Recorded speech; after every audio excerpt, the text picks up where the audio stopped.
ஒற்றுமையே பலம். ஒரு ஊரில் ஒரு பெரிய காடு இருந்ததாம். அந்த காட்டில் 4 பசுமாடுகள் நல்ல நண்பர்களாக இருந்தாங்களாம். எப்போவும் ஒன்றா சேர்ந்தே தான் இருப்பாங்களாம். விளையாட போனாலும் சரி, பசிக்கு புல் மேய போனாலும் சரி, ஆற்றுல தண்ணி குடிக்க, எங்கே போனாலும் எப்போவும் இணைப்பிரியா நண்பர்களாக இருப்பாங்களாம். அப்படி ஒற்றுமையாக நல்ல நண்பர்களாக இருந்த மாடுகளை எப்படியாவது அடித்து சாப்பிடணும்னு ஒரு புலி அவங்கள பின்தொடர்ந்து வந்துதான்.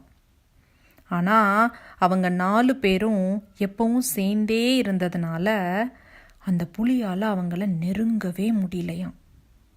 அவங்களோட பெரிய கொம்பை பார்த்தாலே இதுக்கு ரொம்ப பயமா. அதனால் புலி அவங்கள பதுங்கி பதுங்கி புதருக்கு பின்னாடி நின்று சரியான சமயம் பார்த்து காத்துக்கிட்டு இருந்துதான். அப்போ அந்த வழியாக வந்த நரி கேட்டுச்சான், என்ன புலியாரே, ரொம்ப பலத்த யோசனையில் இருக்கிற மாதிரி தெரியுதேன்னு.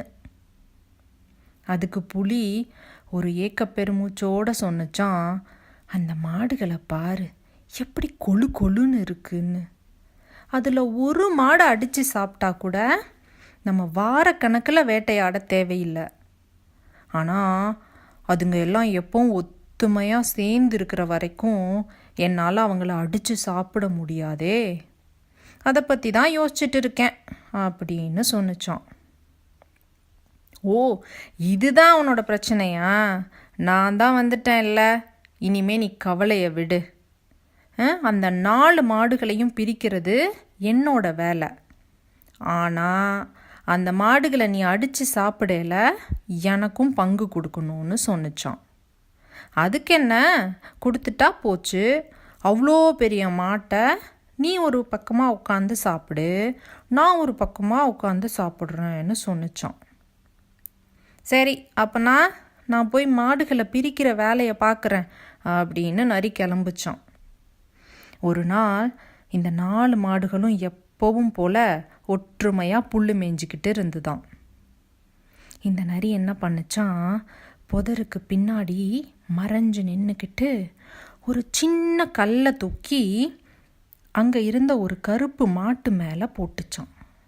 என்னடான்னு மாடு திரும்பி பார்க்கல, சத்தம் போடாமல் இங்கே வா, உன்கிட்ட ஒரு ரகசியம் சொல்லணும்னு நரி சொன்னிச்சான்.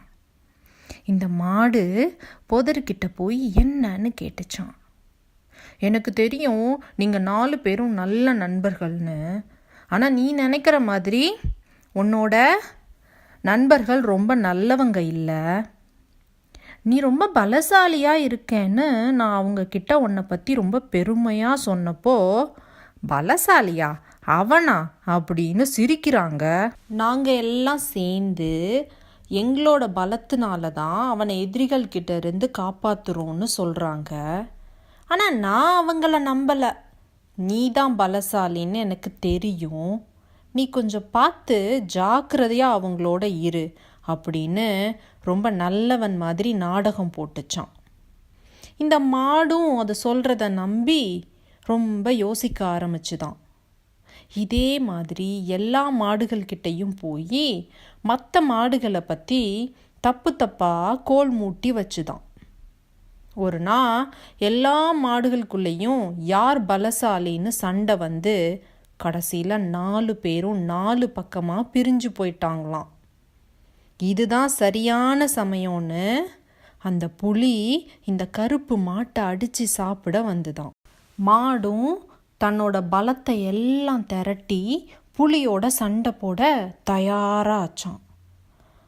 அதுக்கு அந்த புலி சொன்னிச்சான், ஓ, நீ என்ன அடிக்கிற அளவுக்கு பலசாலின்னு நினச்சியா? உங்களோட பலமே நீங்கள் 4 பேரும் சேர்ந்து இருக்கிறது தான். அதனால தான் நானும் நரியும் தந்திரம் பண்ணி உங்களை பிரித்தோம். இப்போ நாங்கள் உங்கள் 4 பேரையும் தனித்தனியாக நல்லா சாப்பிட போகிறோம் அப்படின்னு வில்லத்தனமான சிரிப்பு ஒன்று சிரிச்சுதான். தன்னோட தவற உணர்ந்த மாடு உடனே சுதாரிச்சுக்கிட்டு தன்னோட கொம்பால் மண்ணை குத்தி அந்த புலியோட கண்ணில் மண்ணை போட்டுட்டு அங்கேருந்து தப்பிச்சு ஓடி தன்னோட நண்பர்கள்கிட்ட போய் நடந்ததையெல்லாம் சொன்னிச்சான். அன்னையிலிருந்து இந்த 4 பேரும் எப்பவும் பிரியாமல் எந்த சண்டையும் போடாமல் சந்தோஷமாக சேர்ந்து பலசாலியாக இருந்தாங்களாம். கதையோட நீதி என்ன? ஒருத்தரோட பலத்தை விட ஒற்றுமையாக உங்கள் நண்பர்களோட நீங்கள் சேர்ந்து இருக்கையில் தான் உங்களுக்கு பலம் அதிகம். கூடி வாழ்ந்தால் கோடி நன்மை இல்லையா? அதனால் உங்கள் நண்பர்களோட எப்போவும் ஒற்றுமையாக சண்டை போடாமல் நல்ல பலசாலியாக இருங்க.